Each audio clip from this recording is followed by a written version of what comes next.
Bonjour à tous, on commence ce tour de la presse sportive par la 21e journée de Premier League qui avait lieu hier soir. Et cette nouvelle levée a souri à Arsenal. Les Gunners ont retrouvé le chemin de la victoire dans le choc contre Manchester United 2-0. Une révolution pour ce nouvel an, comme le signale le Daily Mirror ce matin. Les hommes de Mikel Arteta reviennent à 4 points de leur adversaire du soir avec ce succès. Une victoire acquise également à cause d'un Manchester United boiteux, comme l'écrit The Times. Les Red Devils sont retombés dans leur travers et dans les prochaines semaines, ils devront de nouveau faire sans Paul Pogba. Comme le rapporte le Manchester Evening News ce matin, le champion du monde va se faire opérer de la cheville qui le fait toujours souffrir malgré son retour à la compétition il y a quelques jours. Son absence sera d'1 mois, a annoncé Ole Gunnar Solskjaer. Sur la première page du même journal, on peut voir aussi la joie de Gabriel Jesus qui a passé un très bon premier jour de 2020. Avec un doublé, il a offert la victoire à Manchester City contre Everton 2-1.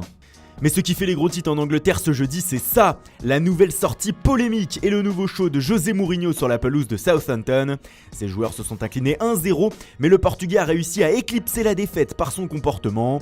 En plein match, il est allé regarder les notes d'un des entraîneurs adjoints des Saints, un comportement de suite sanctionné d'un carton jaune. Mais ce n'est pas fini, après le match, Mourinho a expliqué son geste avec cette phrase assassine.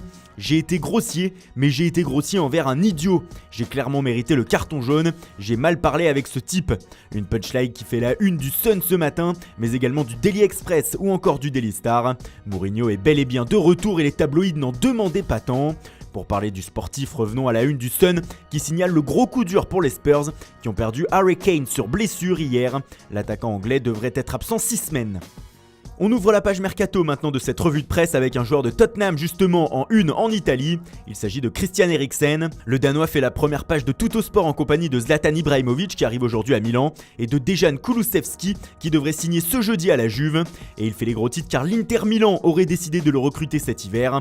Lui qui sera en fin de contrat avec les Spurs en juin prochain. La Gazzetta dello Sport parle d'un rêve des Lombards qui veulent le faire signer un contrat en janvier pour cet été afin d'être sûr qu'il ne choisisse pas une autre destination. Le quotidien italien voit cela comme une réponse à la Juve qui lui a chippé Kulusevski au nez et à la barbe. Arturo Vidal pourrait aussi arriver à l'Inter, une décision pourrait être prise aujourd'hui.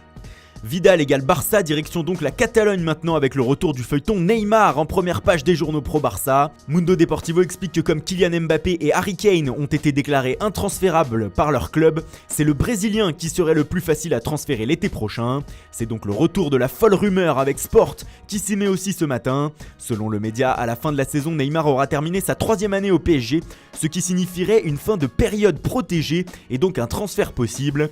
Bref, tout Barcelone se remet à croire à un retour du Brésilien.